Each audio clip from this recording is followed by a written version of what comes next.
So let's talk about evangelism. Your core group must evangelize before the birth of the church.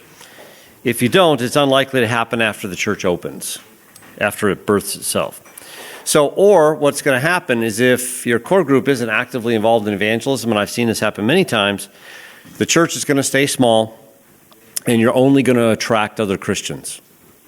And the people that will tend to join your group are going to be people from other churches, maybe even discontent people from other churches, but you're not going to be fulfilling your mission, which is to reach the lost. Remember, that's why you're starting.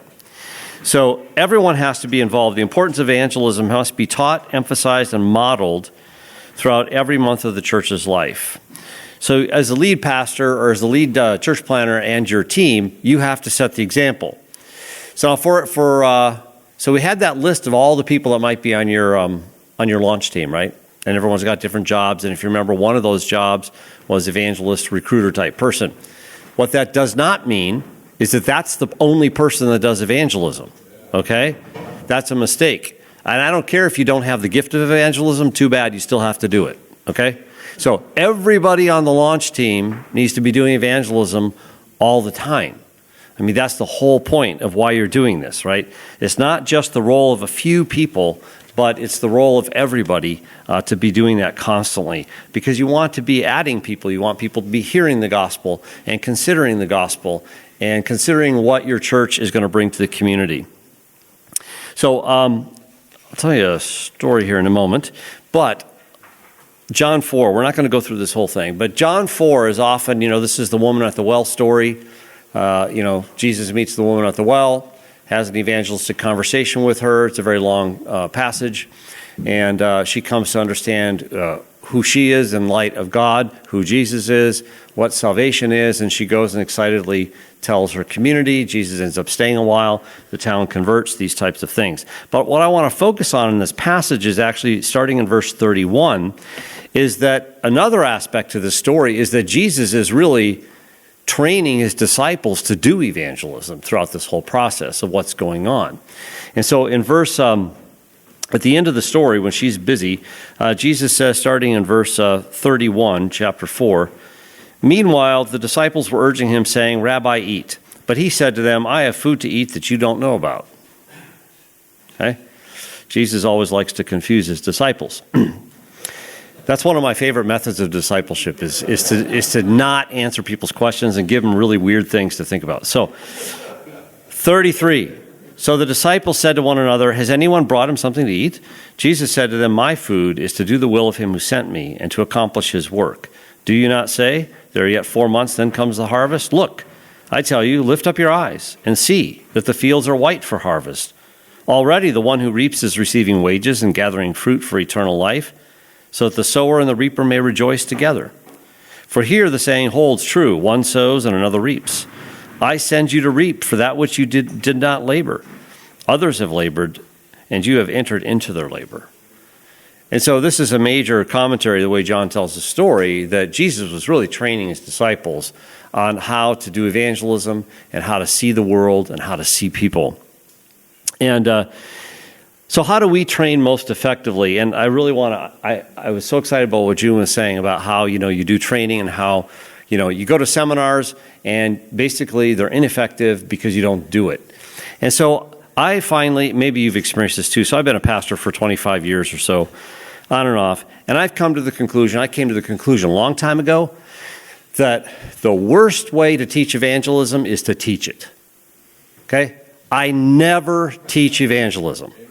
Everybody in the church wants a class on evangelism. I tell them I'm not teaching it. I don't believe in it because you're not going to do it anyway.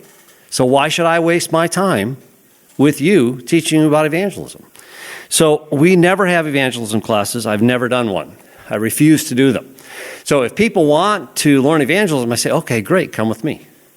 And so then we're going to go do it, and then we'll talk about it. And that's how you train evangelism. So that's my method, and it saves a lot of time, a lot of headache. People get all this training, and then they're worried about it. So there's no better way to learn evangelism than by doing it. And it doesn't actually take very long to learn to share the gospel at all, to do it at all. Simply ask people to observe you sharing the first few times, then have them join you in the next few conversations. They can even take the lead if they feel ready. And finally, you can observe them and then set them loose to train other people to do evangelism. So, it only takes like 2 hours, and I can train you, and you can be done, and you'll be a great evangelist. It's really simple. So sharing the gospel regularly is going to develop confidence, right? People want a class so that they, for a variety of reasons, and somehow they think they're going to be competent, right? And they're going to be more confident. But I find that when people take classes on evangelism, they're less confident. Because now they're worried about all the questions they might get asked and how they're going to answer the questions and how to engage people. Don't worry about any of that stuff. Just open your mouth and start talking. But once they start doing it, it becomes fun. And they start realizing, this is interesting, And if you get asked a question you don't know, big deal. Go find out the answer. So now you're prepared for the next one. That's the best way to learn. And once people actually get involved in telling others, they become more content and more confident in doing evangelism. And it becomes very valuable to them. And they can reflect on the experience and grow in their experience.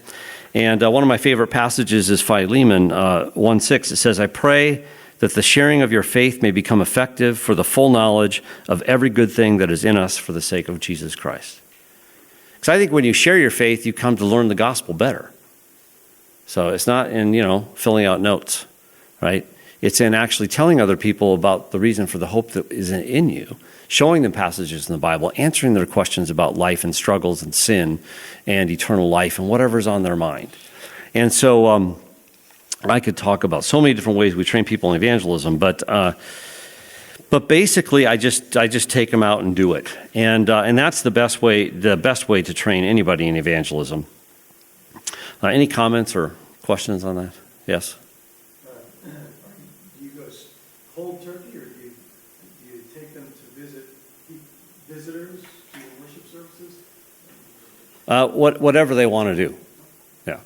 So, like, for example, in America, this is very common.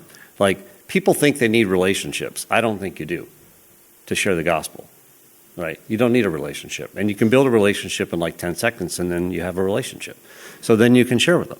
So like a common saying in America is like, oh yeah, I've been praying for my neighbor these past 5 years that they would come to Jesus Christ, And, and they just like belabor this point, but I don't feel like, I know him well enough and all this kind of stuff. And I said, Paul, have you ever shared the gospel with them? And they're like, no. I said, okay, let's go do that right now. And then we can check it off and we can move on to something else. I mean, obviously this is a big concern to you, right? So I'm being very sarcastic. But Americans are like that. And it's like they make all these excuses in their heads about evangelism. But all you got to do is talk to people. They don't want to talk to you, then the conversation's over. It's really easy.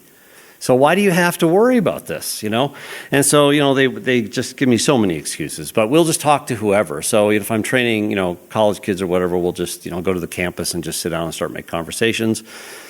When we take people in Asia, in China, we would do it differently in the city than we would do it in the villages and stuff. But the cities are really easy because I only have, it's easy. Just go out in pairs with your Chinese partners. First person that smiles at you, you talk to them about Christ. Take them to dinner.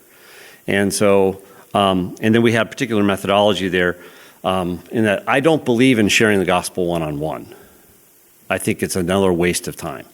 Okay, and you should share in groups of people, small groups of people, large groups of people, whatever.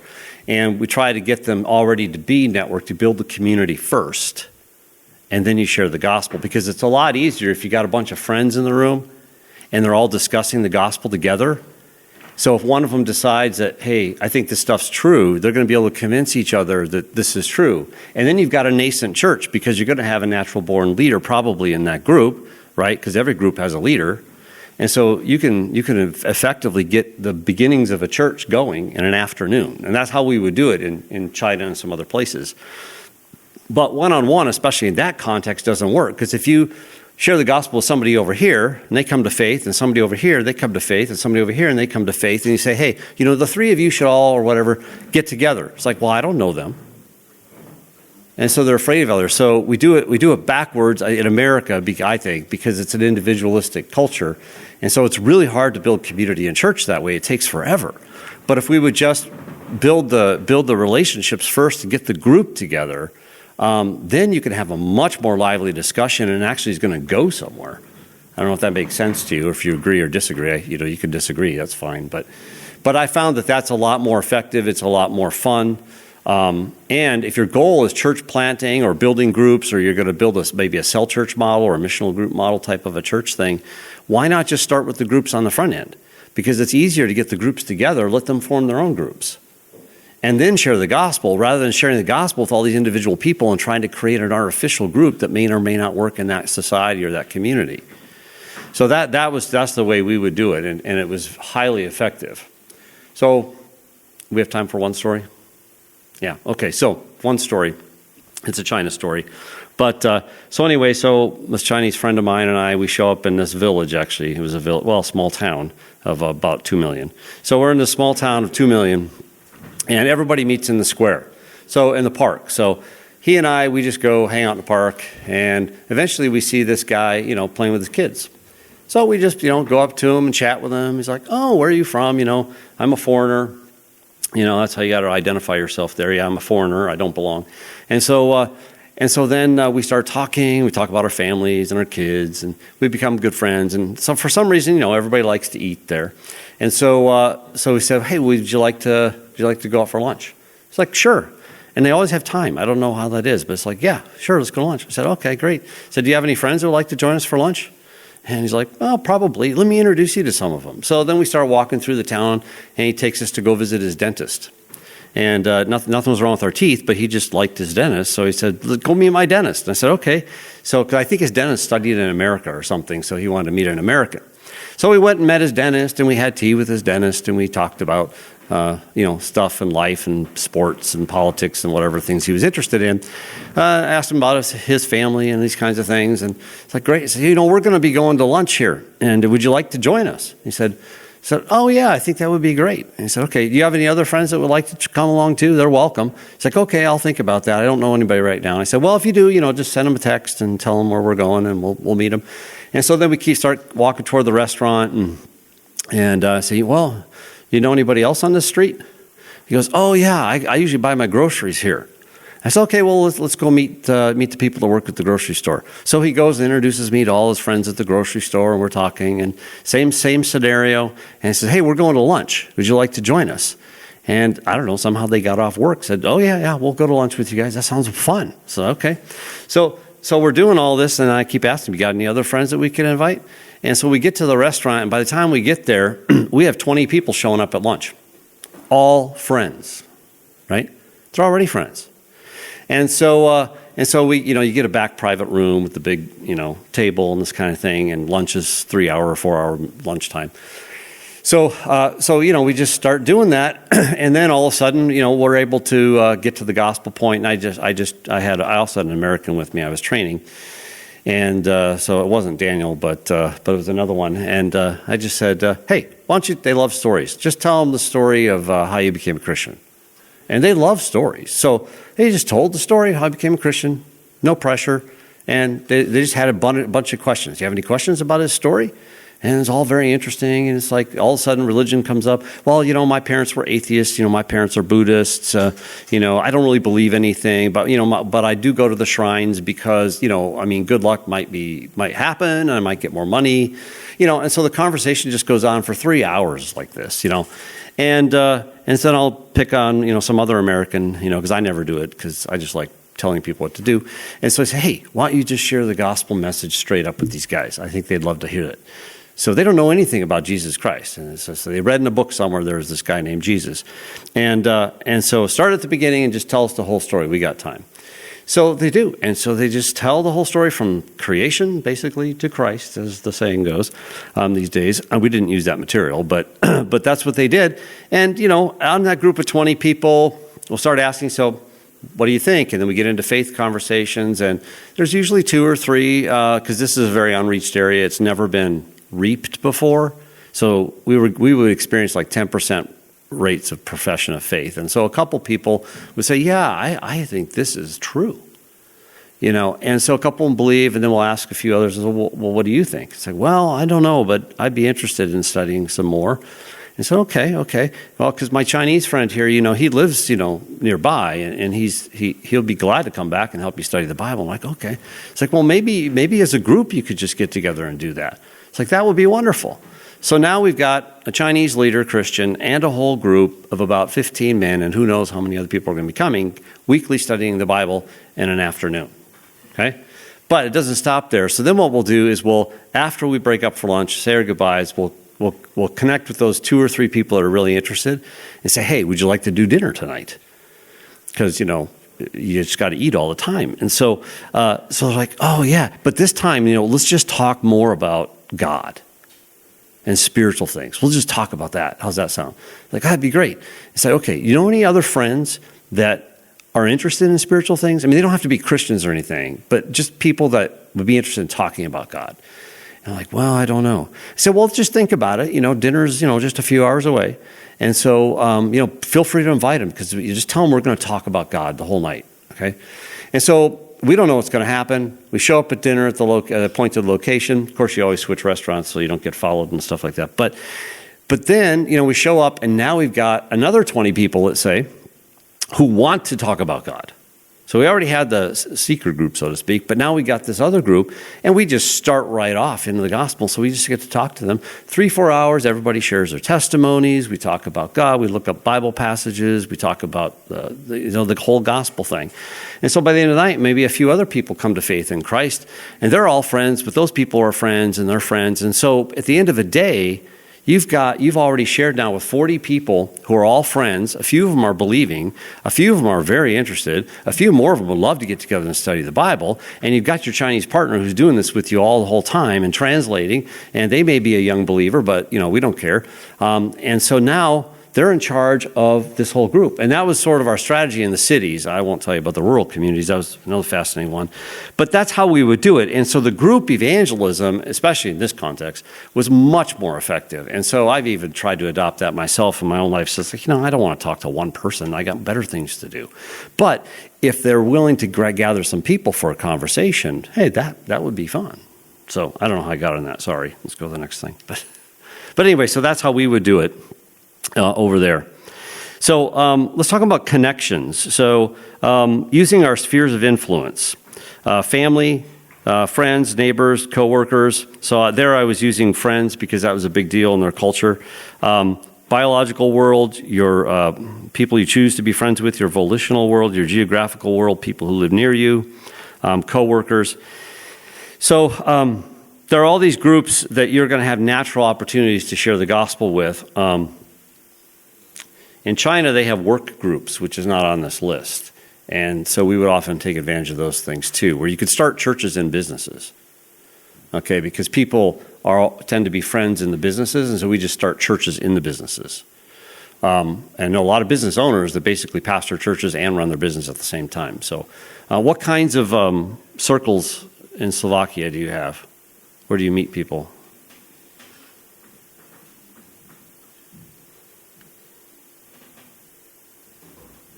These are the standard ones. So friends, family.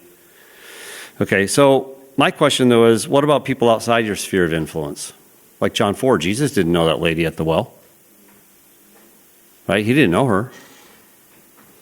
Right? So what about people outside your sphere of influence? How do you meet and converse with them? So, because you're planting a church in a new community, how are you going to meet people? What's your strategy? Any ideas what works?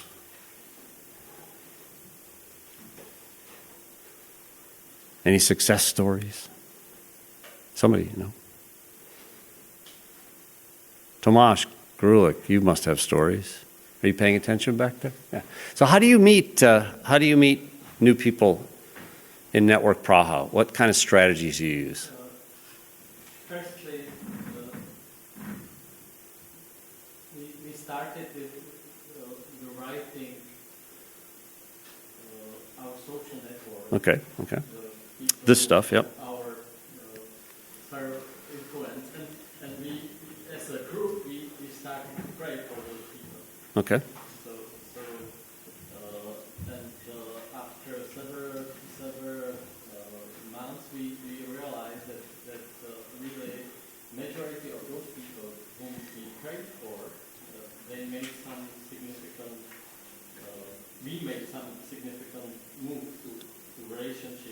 Okay.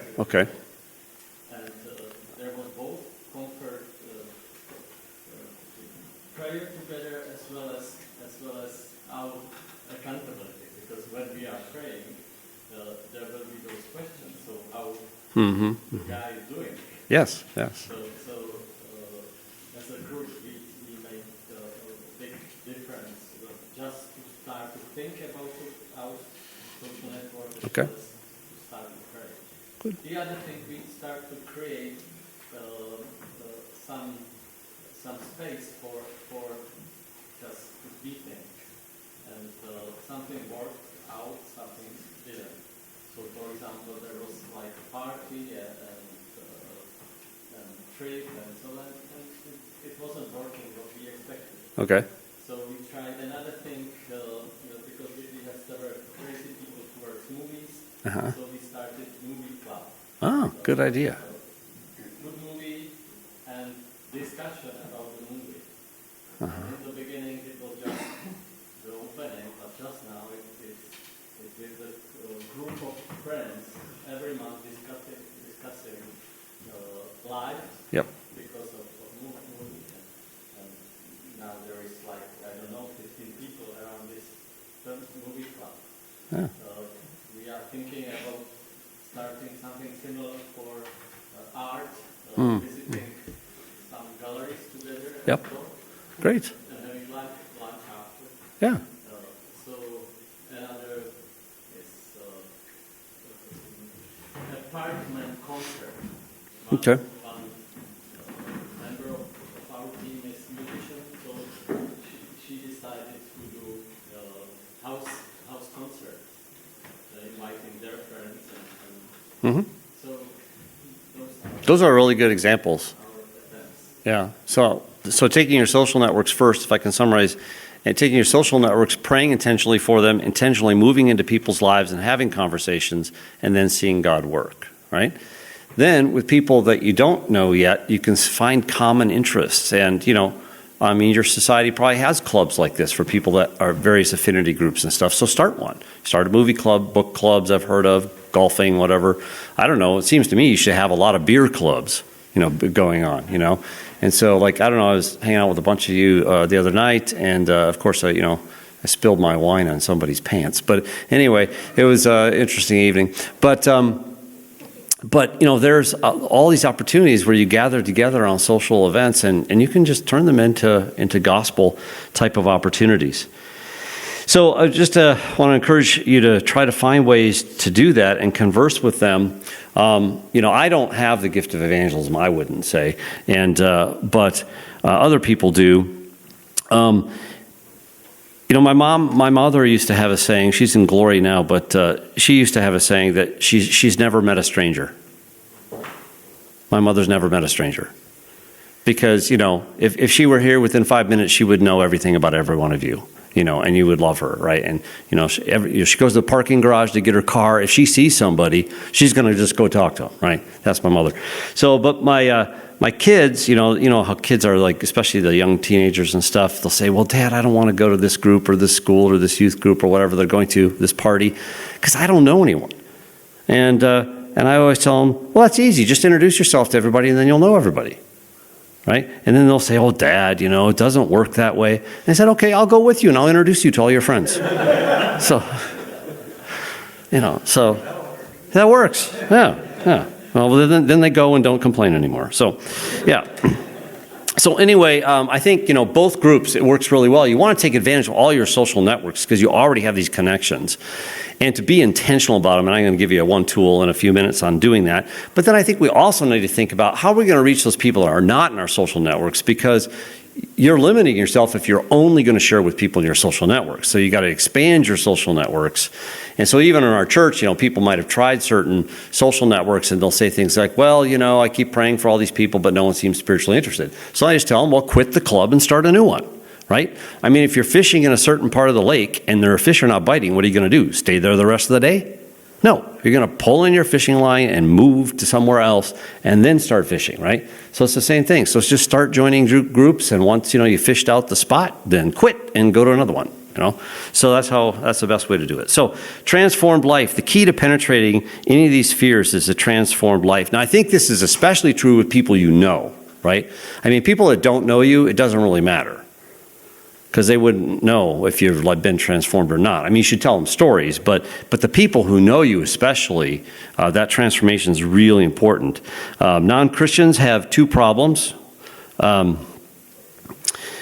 that keep them from becoming followers, at least. One is isolation. They don't know any Christians, so no one's really sharing with them. And two, they do know Christians, and the Christians they know are not good examples, right?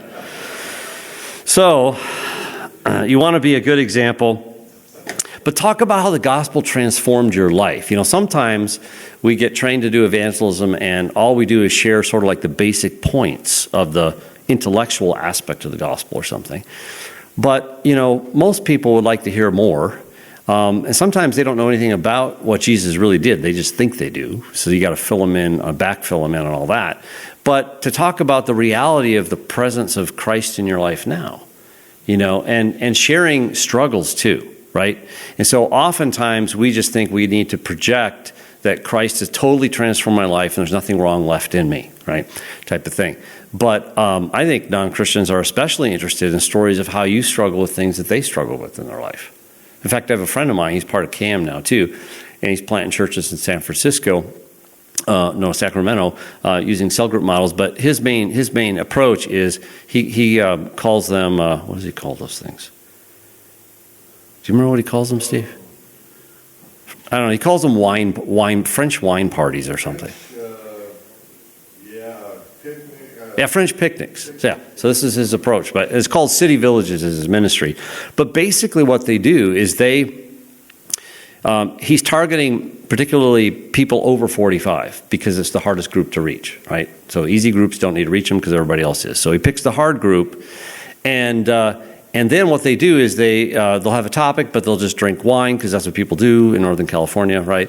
And so and have dinner together. You get groups together. They invite their friends, so it's all a group of friends. And then some topic is introduced. And what they'll do is in advance, Phil will prepare someone to speak on the topic in an informal setting. And it would just be somebody that's part of his group.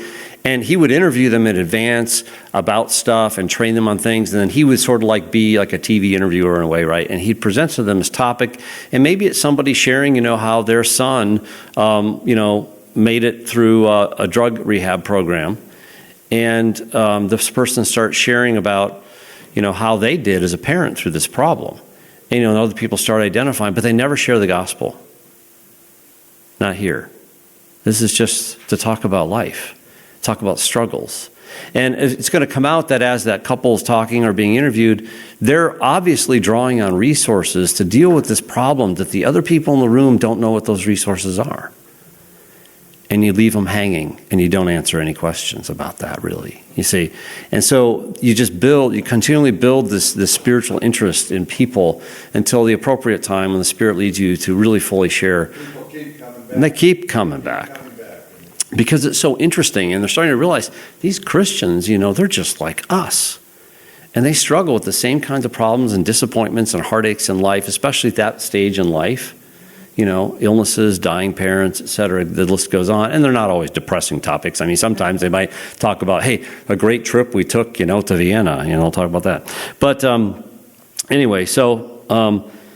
what was the point of that? Oh, yeah. So you want to talk about how the gospel's transformed your life, and that is really powerful to people as well.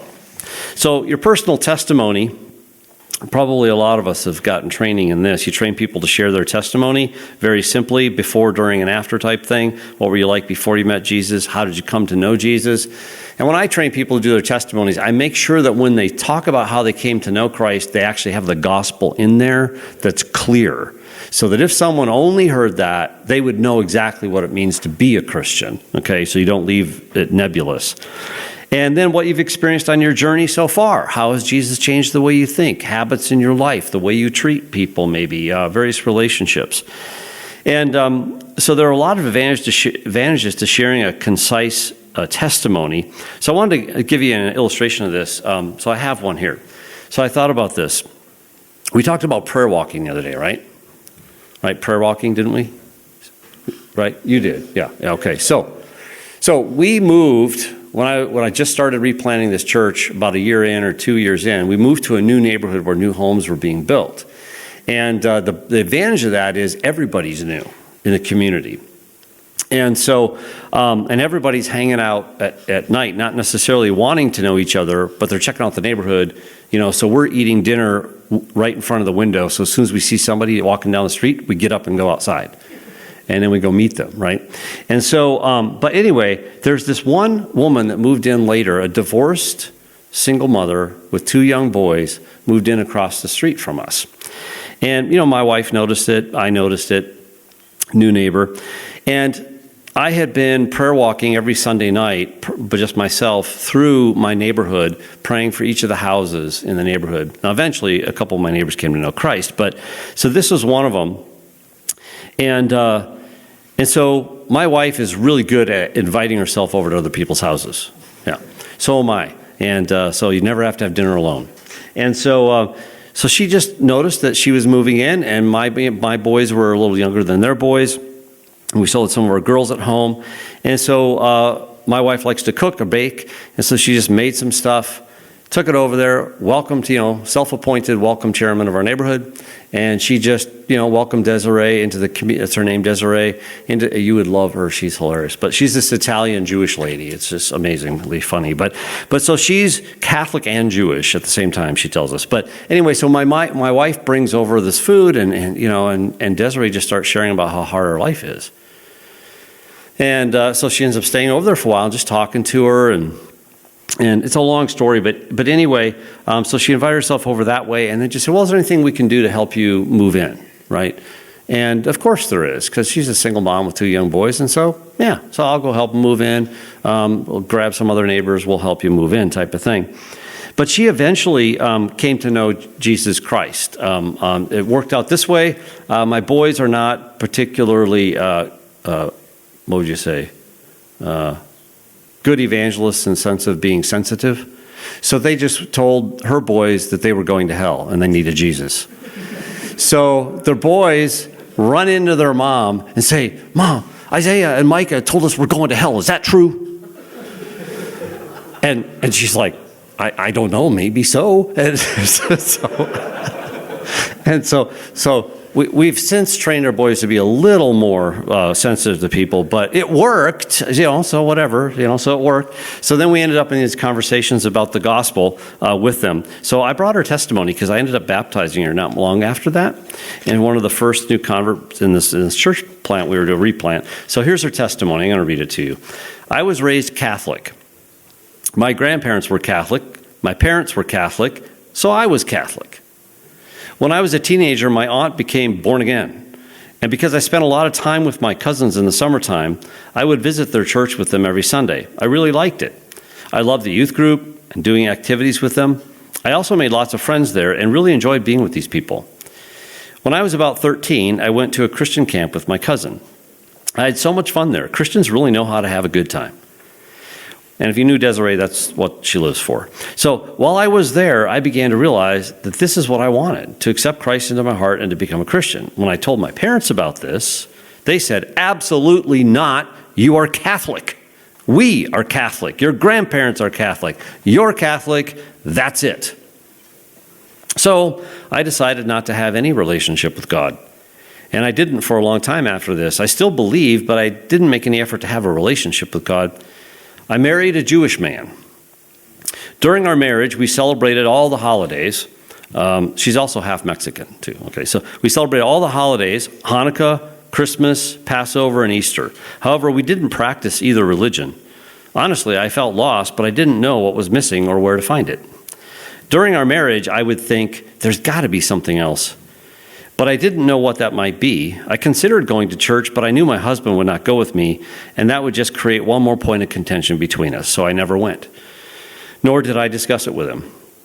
Then we separated, and we were divorcing. I was so sad, and I felt so alone during this time.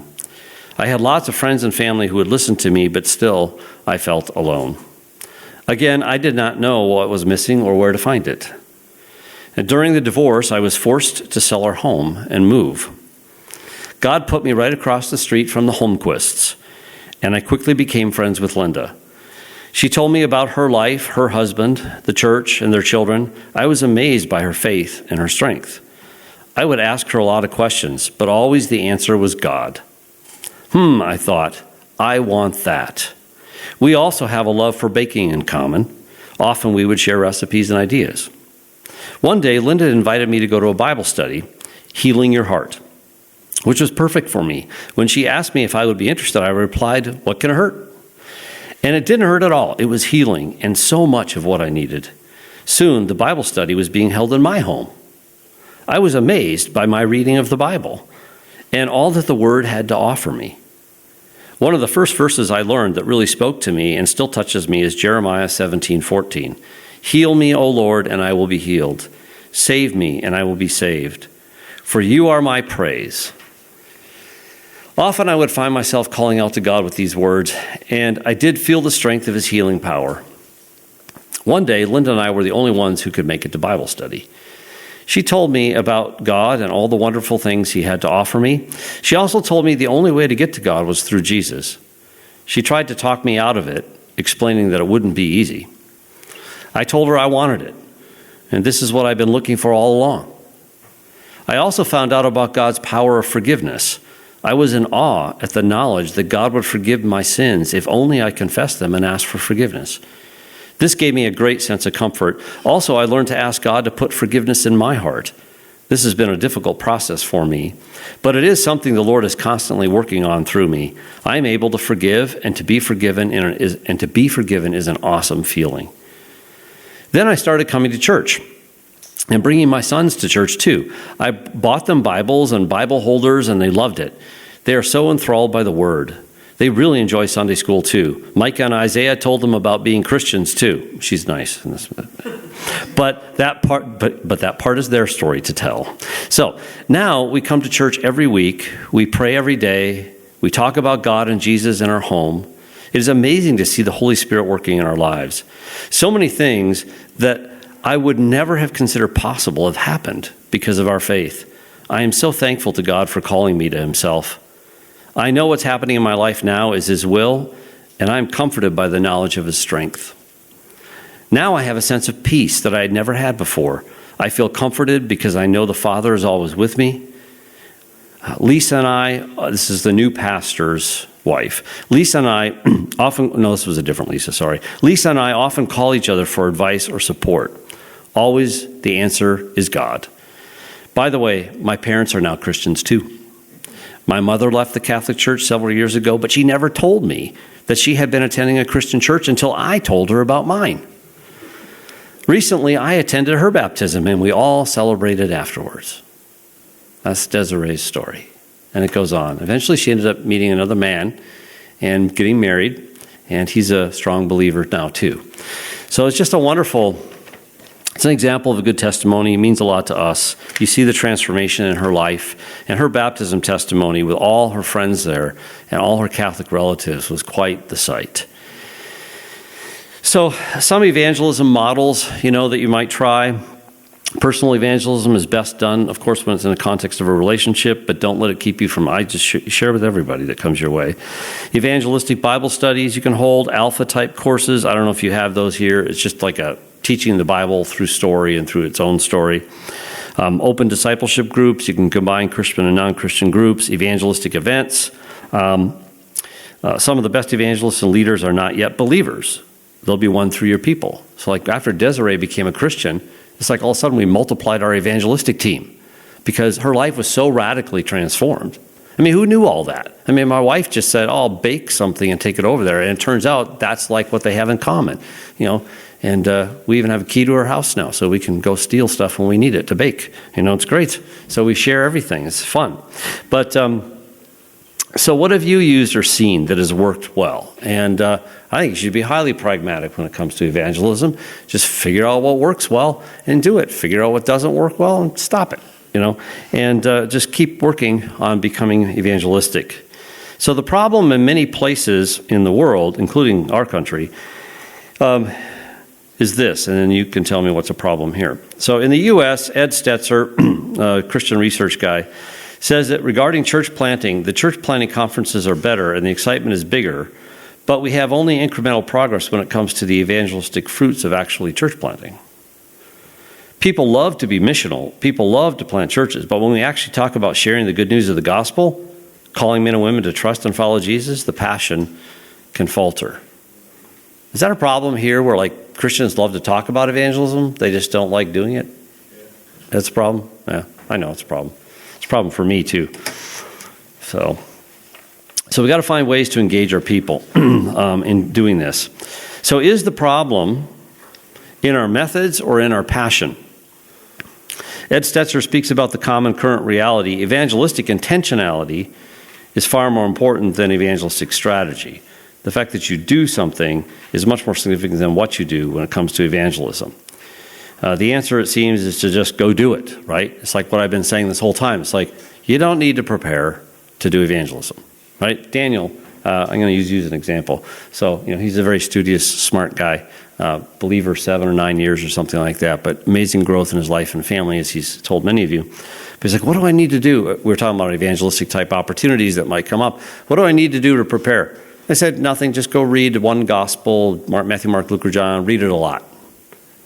Because you already know the gospel. All you got to do is share it with people. And it'll come out and the Spirit will lead you. We just need to do it. So and that's what I tell my own people too at the church. I say, yeah, I'll train you. It'll take about 1 day. And that's about it. And I never overtrain people. I purposefully undertrain them because then they learn more.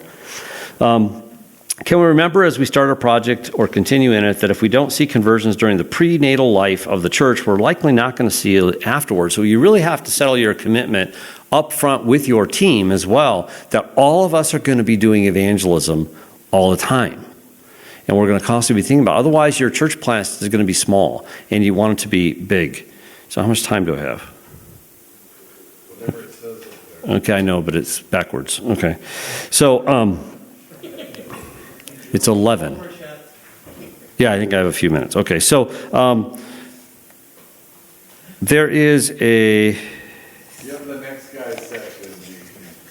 Okay, no, we'll figure this out. So, yeah, here it is. Okay, so there is on page 17 in your manual, there's a map, there's a personal evangelistic strategy worksheet, right?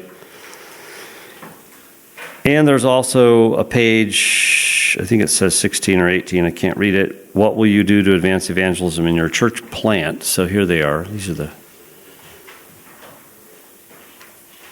That's that page. Okay. So on that personal evangelism strategy worksheet, is that in there? It's like a chart? Okay, good. So basically it gives like the steps toward bringing someone to introducing them to Christ. Right, and what you're supposed to do is think of names and figure out where they are in the process, where you are with them, and take notes on them, and figure out what your next steps are with various people, right? To be intentional about your evangelism. So we're going to do that in a minute, but before we do that, I want to tell you another thing. So I use this tool with a lot of people called an evangelistic prayer list. We call it an EPL, okay? Anybody ever heard of an evangelistic prayer list before? It's like you keep a list of people you're praying for that God would save them, right? So, but I found that there are a lot of them out there and methods for them, but I've also found that a lot of times they don't seem to work well. So I just decided to come up with my own way of doing it, and so I encourage people to keep an evangelistic prayer list in order to keep themselves praying and evangelizing. So simply put, I just tell people, put together your list of top 10 individuals, or groups, I would say. But anyway, so you put together your top 10 individuals that you strongly desire to see come to Christ and pray for them each a few times during the week, okay? So that's the basic structure, right? It's one piece of paper or, one page on your phone. You just put in the names, 10 of them. Top 10. Now, there's a couple things you need to know about this list. First of all, it's a dynamic list, not a static list. And the second thing is that it's a hot list, okay? So first thing is a dynamic list. In other words, these should be individuals with whom you have regular contact and you can easily engage in conversation. So don't put somebody on the list that you met somewhere way back when and you'd like them to become a Christian. They don't make the cut. They're not on the list, okay? These are people you're regularly in contact with and you could easily have a conversation with them. So usually they should be people you truly care about, but sometimes God may give you, a burden for somebody you don't know. Now, as you learn about their lives and get into spiritual conversations with them, you want to be praying with them intentionally and jot down a few notes on your list. And you can keep this list in your Bible or on your phone or whatever. But it should be a dynamic list. And so you're moving people up and down the list. I mean, these are positions. There's people that are number 1, number 2, number 3, and they make it up the list if it appears to you they're closer to coming to Christ, and they move down the list or off the list if it seems they're not making progress toward Christ, right? So it's a dynamic list, and you move people around. So as you observe how God's working on their lives and answering your prayers and how your conversations are going, you evaluate them this way. You say, are they asking fewer questions or more questions? Do they seem softer or harder toward the gospel? Are they thinking deeply or have they pushed the message aside? How are their relationships going? How's their life going? Review the list weekly. You can do it Sunday night and keep it accurate. So you always have the top 10 that are truly the top 10 that it appears God is moving them toward faith in Christ. So you keep it a dynamic list. And that way it keeps you engaged with the people and it keeps you praying. The whole point of this is that people come to Christ, right? Not just to have a list that you pray for. So also, second of all, it has to be a hot list. So there are certain people that can never make the list. Relatives never make the list. You cannot put any relatives on your top 10 list. No relatives. Because everybody fills up their list with the relatives that they've been sharing the gospel with for the last 40 years, and there's no movement. Okay? So you can pray for your relatives some other time, but not on this list. So no relatives on the list, and so you move ahead. So we love our relatives. That's fine. We want to see them come to Christ, and we'll pray for them. But you don't put them on your EPL unless you observe some really strong movement toward Christ or something. Otherwise, you're just going to end up focusing on your relatives all the time, right?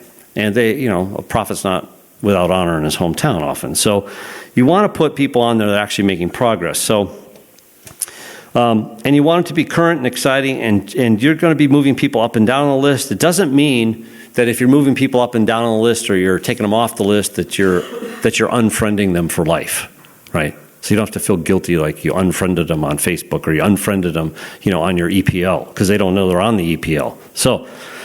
So anyway, it keeps you simply focused. That's the point. So now you're focused where God is working. You're not focused where he's not working, speaking from a human perspective, okay? So you're engaged with these people, you're praying with them, and you're talking, and then you can watch God make his moves.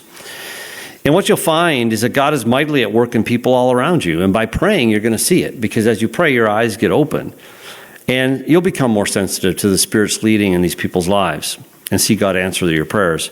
You'll even see people become angry with you. Because somehow they're going to find out that you were praying for them. And some people don't like the fact that you're praying for them. Because God starts messing up their lives.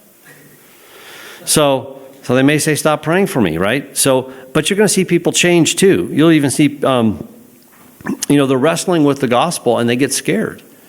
And that's, it confronts them on their sin, or it confronts them on, something else that they don't, they see that God requires a lot from them. But you're going to see a lot of amazing things. And you're going to have opportunities then to naturally speak into their lives the truth and love of the gospel of Jesus Christ. In other words, you're going to find yourself becoming a natural evangelist. And it's not going to be that hard. You thought you could never do it. But it becomes really simple. And quite likely, God's going to start bringing in people from his kingdom, as it says in 1 Thessalonians 3:2. We are co-workers in the gospel of Christ. That's the other place where it says co-worker. So EPLs are also a great tool to use, and it just really keeps you engaged in the community, especially you go around and meeting new people.